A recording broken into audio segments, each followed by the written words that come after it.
జయ శ్రీమన్నారాయణ. ఇప్పుడు మనము చూసినట్లయితే మనకి నవగ్రహాలు ఉండేవి.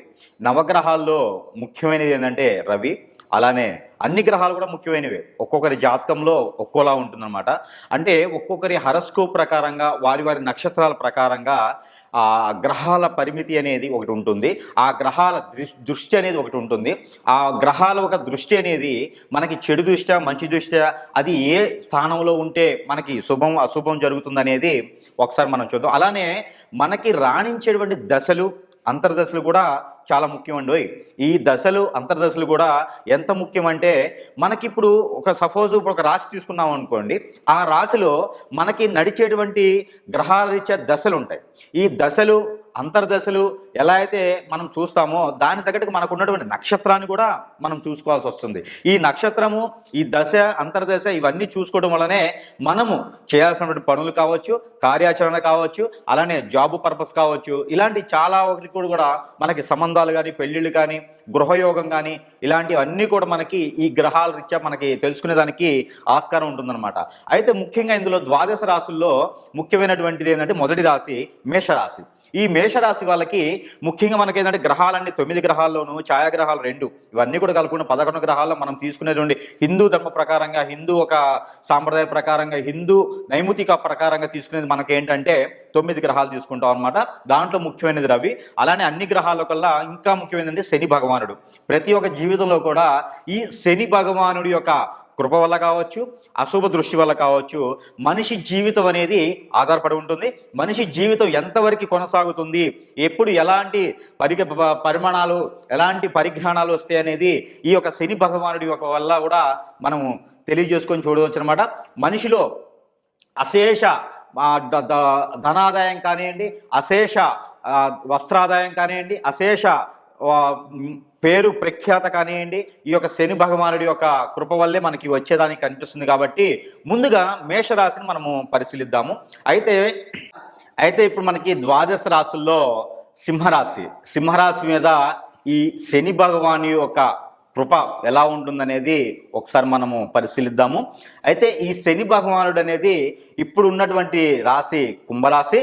అయితే మనకి శని భగవానుడు మనకి రానున్నటువంటి కాలం 2025 మార్చి 29వ తారీఖున ఈ శని భగవానుడు అన్ని శుభదృష్టితోనే మనకి కుంభరాశి నుంచి మీనరాశికి వెళ్ళడం అనేది జరుగుతూ ఉంది. కాబట్టి ఈ యొక్క సింహరాశి వాళ్ళకి అర్ధాష్టమ శని అనేది మొదలవుతుంది. కావున ఎవరు భయపడాల్సిన అవసరం లేదు. అంటే మనము ఇప్పుడు వద్దులే, ఒక 2 రోజులు ఆగి రావచ్చుగా, లేదా 2 సంవత్సరాలు ఆగి రావచ్చుగా అంటే గ్రహాలు ఊరుకోవు. అదేదో మనకి ట్రాఫిక్ బస్సులైనా ట్రైన్స్ అయితే ప్రయాణం మానేయొచ్చు, కానీ శని భగవానుడు కానీ, సూర్య భగవానుడు కానీ గ్రహాలు అనేది మన మీదకి అవి మనం అనుకోవడం వలన మారవండి.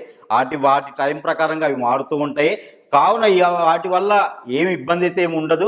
శని భగవాను యొక్క శుభదృష్టి అనేది ఈ యొక్క సింహరాశి మీద బాగానే ఉంటుంది. కాకపోతే కొంతమేర మిశ్రమ ఫలితాలని మనము చెప్పుకోవచ్చు అనమాట. అంటే ఈ శని భగవానుడి యొక్కది సింహరాశి మీద ఎలా చూపిస్తాడంటే అందరి మీద ఒకేలాగా చూపించాడు అనమాట. ఎలా ఉంటుందంటే సంవత్సరం ఒకలాగా, ఇంకొక సంవత్సరం ఇంకోలాగా ఉంటుంది. సంవత్సరం కూడా కాకుండా 9 నెలల 18 రోజులు, 9 నెలల 18 రోజులు, 9 నెలల 18 రోజులు ఇలా చూపిస్తాడు. శని భగవానుడి యొక్క శుభదృష్టి, అశుభ దృష్టి కూడా ఇలానే ఉంటుంది. అంటే ఎక్కడేసిన గొంగడు అక్కడే అనే విధంగా సింహరాశి వాళ్ళకి ఉండేలాగా కనిపిస్తూ ఉంది. అయితే ఇంకొక విషయం ఏంటంటే ఈ సింహరాశి వాళ్ళు ఎప్పటి నుంచైనా ఇల్లు కొనుక్కోవాలని కానీ, ఏదైనా వాహనం కొనుక్కోవాలని ఉంటే కనుక ఖచ్చితంగా మీరు మార్చిలోపు కొనుక్కుంటే, 2025 మార్చిలోపు కొనుక్కుంటే చాలా మంచిది. లేకపోతే తర్వాత కొంతమేర ఆలస్యమయ్యేటువంటి అవకాశం ఉంది. కాబట్టి మీరు ప్రయత్నాలు అప్పు తీసుకొచ్చుకున్నా పర్వాలేదు ఈ విషయంలో మాత్రం. కానీ మీరు తీసుకోవాలనుకుంటే మాత్రం ఖచ్చితంగా తీసుకోండి. మీరు జాబ్ ఏదన్నా మారాలనుకుంటే కనుక ఖచ్చితంగా మీరు మార్చిలోపు మారే ప్రయత్నం చేయండి. మార్చి తర్వాత ఉంటుంది, కానీ ఇంత వెసులుబాటుగా అయితే ఉండేలా కనిపించట్లేదు. కొంతమేర ఏదైనా ఎందుకు మనం ముందుగానే అనుకుంటున్నామంటే ఈ మార్చి తర్వాత కూడా బాగుంటుంది. కాకపోతే ఇప్పుడు ఒకసారి చేసేటువంటి పని ఒకసారి చేస్తే సరిపోతుంది, మనకి ప్రతిఫలం ఉంటుంది. ఈ యొక్క జనవరి 5 నుంచి ఈ మార్చి వరకు కూడా ఒకసారి చేసేటువంటి పని 2 సార్లు చేస్తే కానీ అవుతుంది. అలానే మార్చి తర్వాత జూన్ వరకు కూడా ఎలా ఉంటుందంటే సింహరాశి వాళ్ళకి ఒకసారి చేసే పని 3 సార్లు చేయాల్సి వస్తుంది. అంటే ఓర్పు అనేది ఎక్కువగా ఉండాల్సి వస్తుంది అనమాట. ఎందుకంటే శని భగవానుడు సింహరాశికి చైతన్యం తీసుకొస్తాడు. అందువలన సింహరాశి కాదు, ద్వాదశ రాశుల్లో అందరికీ కూడా శని భగవానుడు అనేది చైతన్యం తీసుకొస్తాడు. అందులోనూ ఈ సింహరాశి అనేది కొంతమేర అశుభ ఫలితాలు శుభ ఫలితాలు కూడా ఉన్నాయి కాబట్టి అందులో ముఖ్యమైనది ఏంటంటే పని ఆలస్యం చేసేటువంటి ఆస్కారం ఉంది. కాబట్టి మీరందరూ కూడా ఏమైనా ఏర్పరచుకోవాలనుకుంటే కూడా ఈ మార్చి లోపు కనుక మీరు ఏర్పరచుకుంటే అన్ని కార్యక్రమాలు మీకు మంచి జరుగుతుందండి. అందులోనూ ముఖ్యంగా గృహశోభ, ఈ గృహశోభ కానీ వాహన శోభ కానీ జాబు ఏదైనా కొత్తగా మారాలనుకున్నా కూడా మీరు ఈ జూన్ నెల లోపు కనుక మీరు మారితే మంచిది. ఈ జూన్ తర్వాత 1కి 4 సార్లు చేసేటువంటి ఓర్పు మీలో ఉంటే కనుక ఖచ్చితంగా వెయిట్ చేయవచ్చు. విదేశాలకు ఎవరైనా ప్రయత్నాలు చేస్తే కొంతమేర నష్టమనే చెప్పుకోవచ్చు. ఏదంటే సింహరాశి వాళ్ళకి ఎవరైనా గల్ఫ్ కంట్రీకి కనుక ప్రయత్నం చేస్తే కనుక మీరు వెళ్ళేదానికి ఆస్కారం ఉంటుంది. ఏదైతే యూకే కానీ యుఎస్ కానీ అయితే ప్రయత్నాలు, జర్మనీ కానీ ఇలాంటి దేశాలు అయితే అవసరం లేదు. మీరు గల్ఫ్ కంట్రీస్, దుబాయ్, కువైట్ ఇలాంటి కంట్రీస్ ఎవరైనా ప్రయత్నం చేస్తే కనుక మీరు వెళ్ళేదానికి ఆస్కారం ఉంటుంది. కాబట్టి ప్రయత్నాలు చేసుకోండి. ఈ సింహరాశిలో ఉన్నటువంటి స్త్రీలు ఎవరైనా ఉంటే కనుక, ఈ సింహరాశిలో స్త్రీలు ఉంటే కనుక ఈ స్త్రీలు మీరు ఎవరు కూడా విదేశానికి ప్రయత్నం చేస్తుంటే కనుక ప్రయత్నాలు చేసుకోండి. కానీ గల్ఫ్ కంట్రీస్ మాత్రం ప్రయత్నం చేయండి. మీకు ఎక్కడైనా దక్షిణ వైపున వచ్చేటువంటి జాబ్స్ ఏమైనా ఉంటే కూడా మీకు సింగపూర్ కానివ్వండి ఇలాంటి ప్లేసెస్లో మీకు ఎక్కడైనా జాబ్ కానీ వస్తే కనుక ఖచ్చితంగా మీరు దానికి అప్లై చేయండి. ఖచ్చితంగా మీకు వచ్చేదానికి ఆస్కారం ఎక్కువగా కనిపిస్తూ ఉంది. అలానే మీకు ఎవరైనా సివిల్ కాంట్రాక్ట్స్, సింహరాశి వాళ్ళు ఎవరైనా సివిల్ కాంట్రాక్ట్స్ కానివ్వండి, ఈ కన్స్ట్రక్షన్ బిల్డర్స్ కానివ్వండి ఎవరైనా ఉంటే వాళ్ళకి, ఈ సింహరాశి వాళ్ళకి ఈ శని భగవానుడి యొక్క కృప ఉంటుంది. కాబట్టి వాళ్ళ మీద అంటే అందరూ కూడా శని భగవానుడు మారిపోతున్నాడు కాబట్టి అందరికీ అర్ధాష్టమ శని వస్తుంది. కాబట్టి వీళ్ళకి కొంతమేర తక్కువ లాభాలు, తక్కువ లాభాలు వస్తాయి. తక్కువగా మనం పెట్టుబడి పెట్టుకోవాలి, భయపడాలి, మనం ఏవి సాధించలేము అనుకున్నటువంటి వాటికి ఉంటుంది. కాబట్టి అలా ఏమి ఉండదండి. మీ యొక్క రాశిలో కనుక దశలు, అంతర్దశలు కూడా ఉంటాయి. మీ యొక్క నక్షత్రము, మీరు పుట్టినటువంటి తేదీ ఇవన్నీ కూడా మనం చూసుకోవాలి. ఇంకొక విషయం, చాలామందిని నేను గమనించినట్టయితే కనుక ఏమవుతుందంటే రాశి నక్షత్రం అనేది, రాశి అనేది మనకి పుట్టినటువంటి గడియలు, పుట్టినటువంటి తేదీ, ఆ నక్షత్రం బట్టి పుట్టిన సమయాన్ని బట్టి మనకి రాశి వస్తుందండి. చాలామంది కూడా నాకు అడిగేది ఏంటంటే నా పేరు ఇది ఉందండి, నా పేరు ద్వారా రాశి వస్తుందా అని అడుగుతారు. అందరూ కూడా ఏ రాశి మీకు అనుకూలంగా ఉంటే ఆ రాశి చూసుకోండి. కానీ మీ పేరుని బట్టి రాశి అయితే రాదు. న్యూమరాలజీనా, ఆస్ట్రాలజీనా, మీరు ఏదైనా దేవదర్శనం కానీ దేవుడికి ఏదైనా ప్రెడిక్షన్ చేయాలనుకుంటే కనుక చేసుకోండి. మీరు ఏదైనా పరిహారాలు చూసుకోవాలంటే కనుక చూసుకోండి. కానీ మీరు ఈ రాశి ప్రకారంగా మాత్రము చూసుకునేదానికి లేదండి. నా పేరు అది ఉంది, నా పేరు ఎన్ వస్తుంది, నా పేరు ఏ వస్తుందని చెప్పేసి అని మీరు ఒక రాశిని జోడించుకొని దాన్ని మీరు భయపడుతూ ఉండటం కానివ్వండి, దాన్ని మీరు ఉపశమనం చూసుకునే దానికి కానివ్వండి, అయ్యో నాకు ఈ మంత్ డబ్బులు రావా, నాకు ఈ మంత్ జాబ్ రాదా, నాకు ఈ ఆరోగ్యం బాగోదని చెప్పేసి అని ఒకే దగ్గర ఎక్కడేసిన గొంగడ అక్కడైనట్టుగా ఇంట్లోనే కూర్చొని భయపడుతూ ఉండకండి. మీకు రాశి నక్షత్రము పర్ఫెక్ట్గా రావాలంటే కనుక మీరు పుట్టినటువంటి డేట్ వస్తేనే మాత్రమే మీకు రాశి వస్తుందండి. నామ నక్షత్రం బట్టి రాశి చూడొద్దు. ఎందుకు ప్రత్యేకంగా చెప్తున్నాను సింహరాశి వాళ్ళకంటే, సింహరాశి వాళ్ళకి ఎందుకు ప్రత్యేకంగా చెప్తున్నా అంటే అన్ని రాశుల వాళ్ళకు కూడా ఇది పరీక్షను పనికొస్తుంది కాబట్టి నేను చెప్పడం జరుగుతూ ఉంది.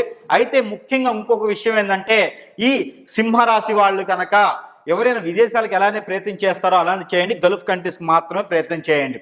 జాబ్ ఎవరైనా మారాలనుకుంటే కనుక మీరు ప్రయత్నాలు చేయండి. కానీ చిన్నపాటి జాబులు అయితే ప్రయత్నం చేయండి. లేదంటే ఉన్నటువంటి జాబులోనే మీకు మంచి పొజిషన్కి వెళ్ళేది ఉంది కాబట్టి జాబ్ పరంగా మీరు ప్రయత్నాలు చేయండి.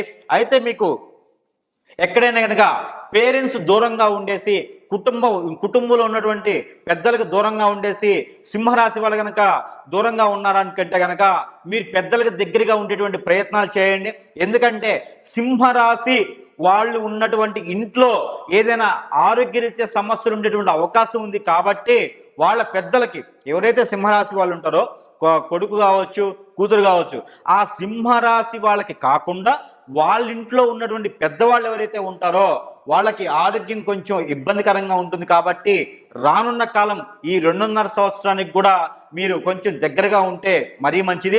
అందులోనూ ఈ సింహరాశి వాళ్ళకి మొదటి సంవత్సరం అయితే ఈ ఒక్కటి కనిపిస్తూ ఉంది, రెండో సంవత్సరం అయితే మరీ కొంచెం మెరుగ్గానే కనిపిస్తూ ఉంది. కాబట్టి సింహరాశి వాళ్ళందరికీ కూడా భయపడే అవసరం లేదు. కాబట్టి చిన్న చిన్న రెమెడీస్, చిన్న చిన్న ప్రెడిక్షన్స్తో సింహరాశి వాళ్ళందరికీ కూడా బాగుండేలాగా ఉంటుంది.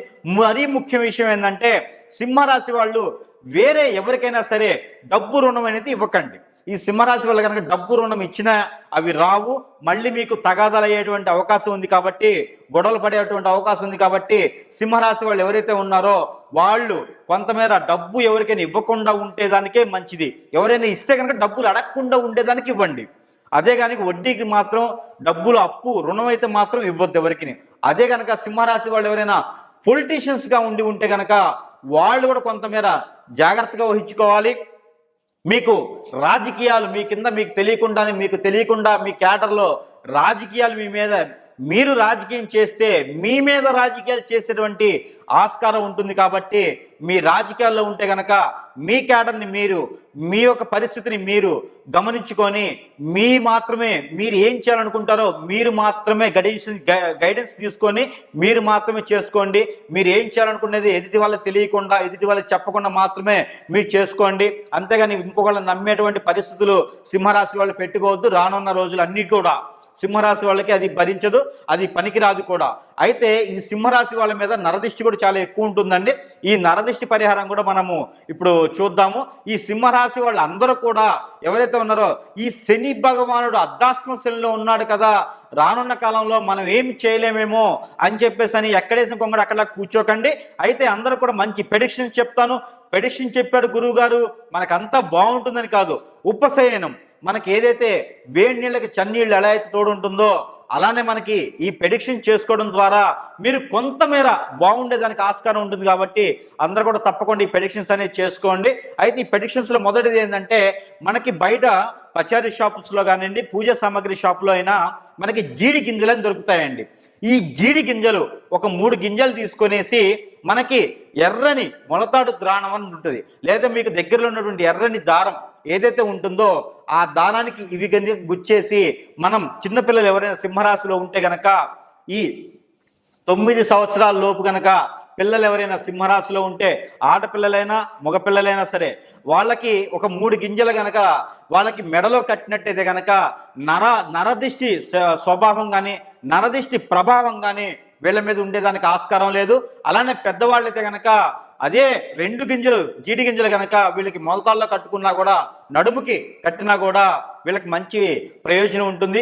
అలానే వీళ్ళకి కుదిరితే కనుక ప్రతి శనివారమైనా లేదా శని త్రయోదశి రోజైనా లేదా వీళ్ళకి కుదిరినటువంటి రోజు ఏదైనా సరే వీళ్ళు శని భగవానుడికి అభిషేకం చేయించడం ద్వారా, లేదా నవగ్రహ అభిషేకం ద్వారా, లేదా సుబ్రహ్మణ్యేశ్వర స్వామి వారి అభిషేకం ద్వారా, లేదా పార్వతీ అమ్మవారి అభిషేకం ద్వారా, లేదా ఆ కనకదుర్గ అమ్మవారికి కుంకుమార్చన చేయించినా కూడా మీ మీద ఉండేటువంటి శనిగ్రహ శోభ ఏదైతే చెడు దృష్టి ఉందో ఇవన్నీ కూడా మీకు మంచి జరిగేదానికి ఆస్కారం ఉంటుంది. కాబట్టి ప్రతి ఒక్క సింహరాశి వాళ్ళు పిల్లలైనా పెద్దలైనా మీకు కుదిరినటువంటి సమయాల్లో ఈ యొక్క మనం చదువుకున్నటువంటి టెంపుల్లో కనుక మీరు అభిషేకం చేయించుకున్నట్టయితే కనుక మీ అందరూ కూడా మీ ఇంటిలో పాది అష్ట ఐశ్వర్య ప్రాప్తి కలుగుతుంది. కాబట్టి తప్పకుండా మీరు అందరూ కూడా ఇలాంటి చిన్న చిన్న రెమెడీస్ చేసుకొని జీవితకాలం సుఖంగా ఉండాలని నేను కోరుకుంటా ఉన్నాను.